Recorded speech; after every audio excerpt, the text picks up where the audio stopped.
Alrighty, y'all, welcome to my little bitty kitchen. It's the time that I have been promising many of you for over a month, I guess maybe 6 weeks. It's time to make BooBooBalm. Now, what in the world is BooBooBalm? Well, everybody knows what a boo-boo is. It's a cut or wound or scrape or burn or what have you. And everybody sometimes needs a little salve or balm to go on a wound. And so that's what I'm going to show you how to do today, is make what I call BooBooBalm. And big people get boo-boos too. So this was quite by accident that I discovered this particular combination of herbs. And let me show you what that combination is and explain just a little bit about how I actually get started on the BooBooBalm. Okay, here's the main players in the BooBooBalm. Comfrey, infusing in extra virgin olive oil. Usnea, you can see it there. And then in this one you have yarrow. I didn't have another pint jar, so I had to use a quart jar. It's a little bit more yarrow than the rest of it, but the amounts are not rocket science. And I know all of you recipe addicts are going to try to nail my feet to the floor on this, so I'll try to be as exact as I can. I fill the jars roughly, these are pint, wide mouth pints, I fill them roughly 3/4 of the way full with dried herb. You do want to use dried herb for this when you infuse in oils. Excuse me. If you use fresh herbs, it can make your oils go rancid, so I always use dried herbs. If you wildcraft them like I do, especially the usnea and the yarrow, which I didn't wildcraft this yarrow because it's a fresh batch here and it's the end of March, so yarrow's not out yet. At any rate, I fill it about 3/4 full or so, and then I top off the jar with olive oil. And do the same with usnea. I let it dry, put it in the oil, and the yarrow. Now, this yarrow and comfrey I bought organic. The usnea I did wildcraft. I prefer to wildcraft all of my herbs, but you can't really make salve in the middle of the winter with fresh comfrey and yarrow because they're not around. Usnea, it's easy to find in the winter. Okay, the other ingredients I put some shea butter, or shea butter, some people say it, and then beeswax is in here. Now, a general rule of thumb is for every 500 milliliters of oil, you want 60 grams of beeswax, for all of you recipe addicts. I kind of play with that. Sometimes I get it a little too stiff, sometimes a little too thin, but it's hard for me to stick with a recipe. So anyway, that's a rough estimate. Sometimes I use vitamin E oil in here, just because it's so good for the skin and it acts as an antioxidant, for the oils. But I'm out right now, so this batch won't have any in it. And also sometimes I put an essential oil in it, more as a just to give it a scent than for any medicinal quality. Probably not going to put any in this batch, just to kind of see how it turns out. So let's go. Let's go make some BooBooBalm. Okay, now that you know what the ingredients are in the BooBooBalm, I want to talk to you a little bit about the components, the properties of each of these herbs that are in this BooBooBalm. It seems as though this was really a godsend of the combination of these three herbs. It was not something that I necessarily had studied or knew from my research or what have you. I just happened to be thinking about these herbs, and it's what I had on hand at the time. I had some usnea that I had collected on hand, and then it was summertime, last summer, and I collected some yarrow, and I found some comfrey, and I collected that. I actually collected some from our old farm and dried it out and infused it, and I thought, well, why not? These herbs have properties that are very similar, and let's see how they do together. So yarrow, let's talk about yarrow for just a minute. Yarrow is a very, and I'm going to put some pictures on the screen so that you can see what each of these herbs actually looks like, so you can learn how to wildcraft it yourself. Yarrow has properties that are called, that can actually help stop bleeding. You can actually take a leaf of yarrow and roll it up and stuff it up in your nose if you have a nosebleed, and it will help stop bleeding. And it helps stop bleeding internally and externally. The root is actually analgesic, which means it helps with pain. It's actually got a numbing effect. It's detoxifying. It helps to pull out stagnation. It helps to rebuild cellular tissues. Yarrow actually has a bitter taste, and so you may know that anything that has that bitter taste will stimulate bile flow and help to clean out the liver. It's good for stomach cramps. It helps to relax smooth muscles, so any kind of issue from the mouth to the exit, yarrow is going to be very soothing to that. Yarrow helps to lower fevers by increasing sweating. So if you have a child, for instance, or even an adult that is having a high fever, you can give little bits of yarrow tea, and that's another way you can use the yarrow tea to help bring that fever down. You don't always want to break a fever entirely, because fever is your friend. That helps to stimulate the white blood cell production. But if the fever gets too high, then you do want to manage that a little bit. Okay, let's talk about the second component, which is usnea. Usnea is a lot easier, at least around these parts where I live in eastern Kentucky, to find in the winter. You can find it in the summer year-round pretty much, but when we have the winter storms and stuff like that, and the leaves snap and come down, the leaves are not on the trees, it's much easier to find it in the winter. And so usnea has been found to be antifungal, antibacterial, and antiviral. It's good for both acute and chronic immune reactions. Usnea also has properties that help to stop bleeding. In fact, and I just did a video on usnea itself, and I'll try to remember to put a link for that.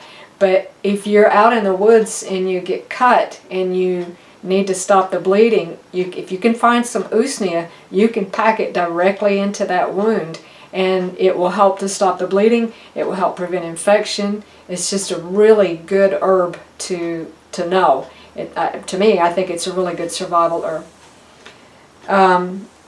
Usnea also has anti-inflammatory and analgesic properties, but usnea is not one that you want to take internally for a long time. It's one that you use when you need it, and then you're done, and you move on to something else.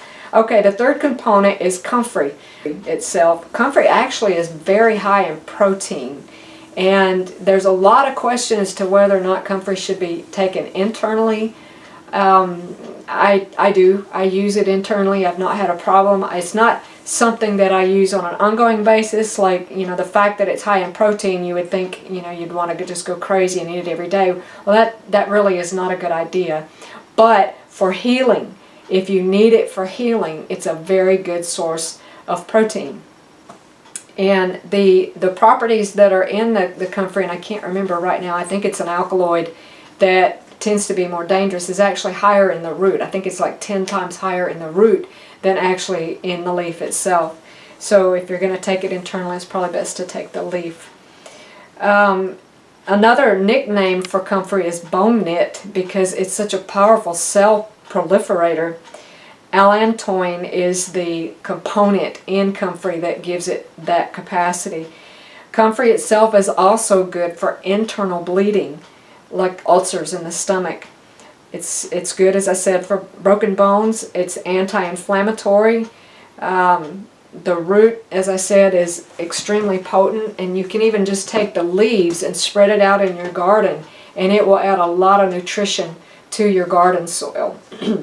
So those are the components, the properties of the herbs themselves. And then, of course, I put the shea butter, which is very good for the skin. And beeswax actually will add a bit of occlusiveness to a wound, so it'll give it sort of a little bit of a sealed barrier for a while.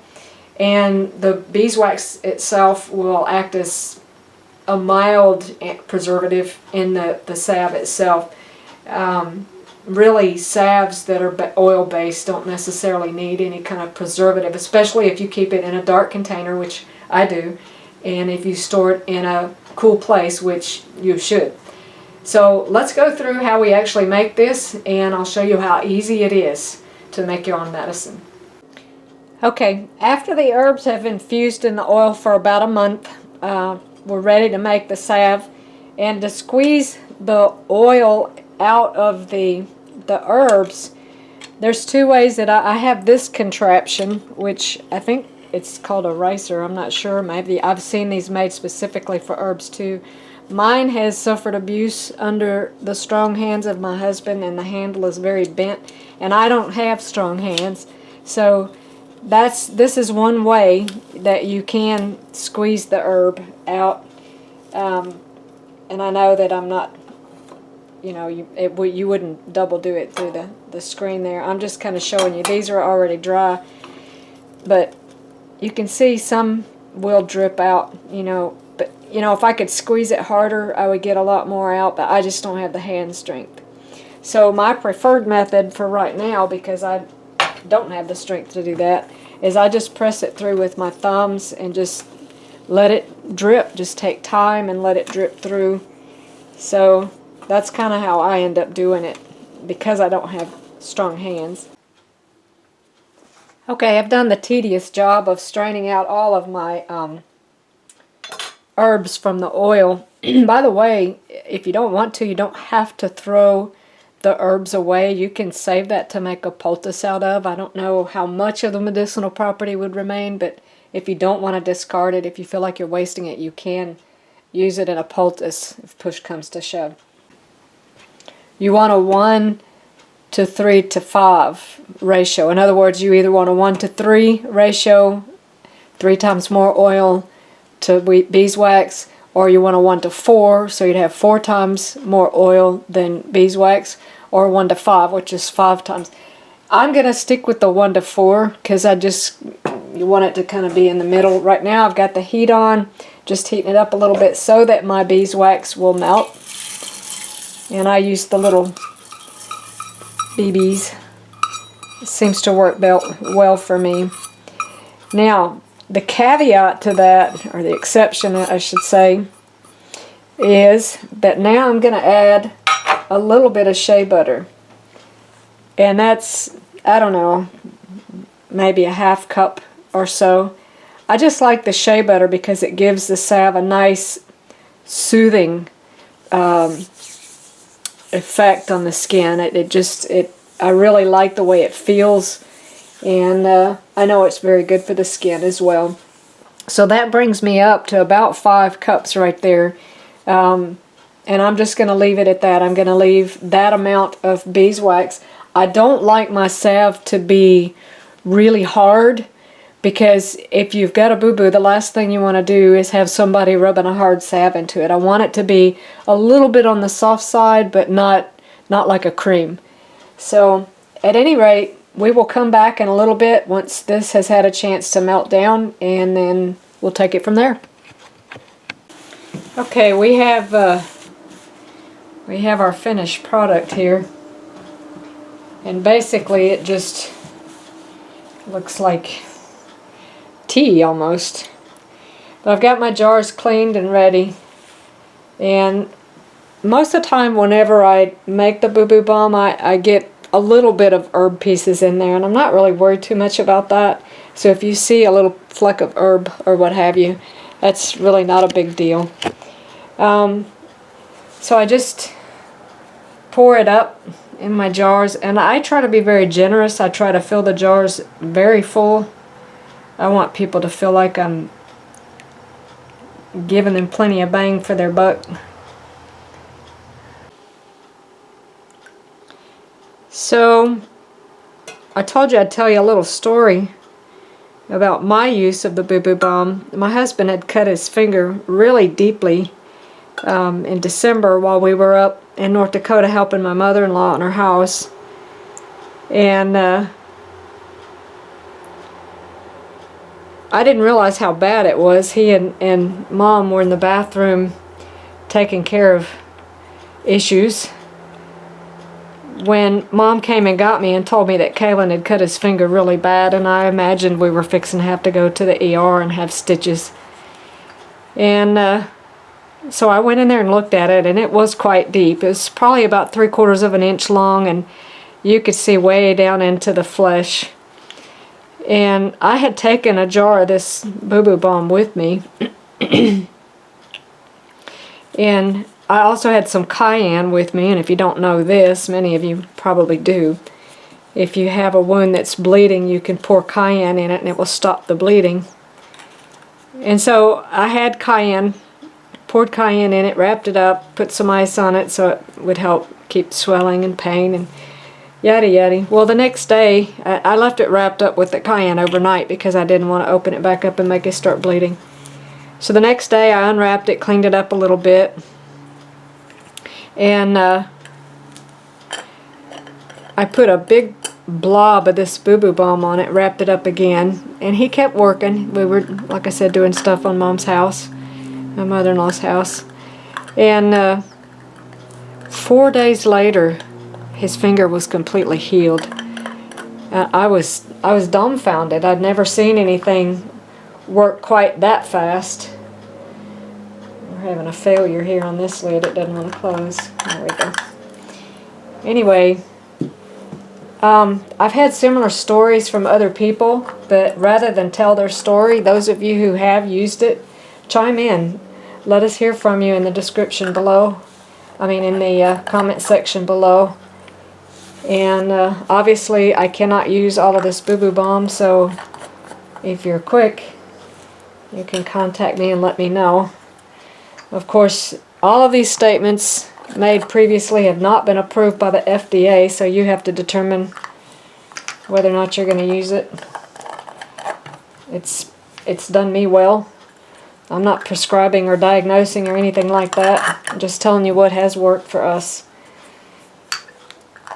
If you're interested in some of this, I am happy to share the recipe because I want you to know how to take care of yourself. I cannot take care of everybody, and I cannot make BooBooBalm for everybody, so I'm happy for you to make it. But if you're not going to make it and you want some, shout out. They're $15 plus shipping, and that's stateside only. If you want to pay the shipping to ship it overseas, it will be more. I have shipped it overseas, and I've gotten very good reports from people who had wounds that would not heal until they put the BooBooBalm on it. So I'll get these labeled up and ready to go. I don't have fancy labels. I just print something out on the computer and stick it on there. So that's it. Now, go make some BooBooBalm. We'll see you on the next video.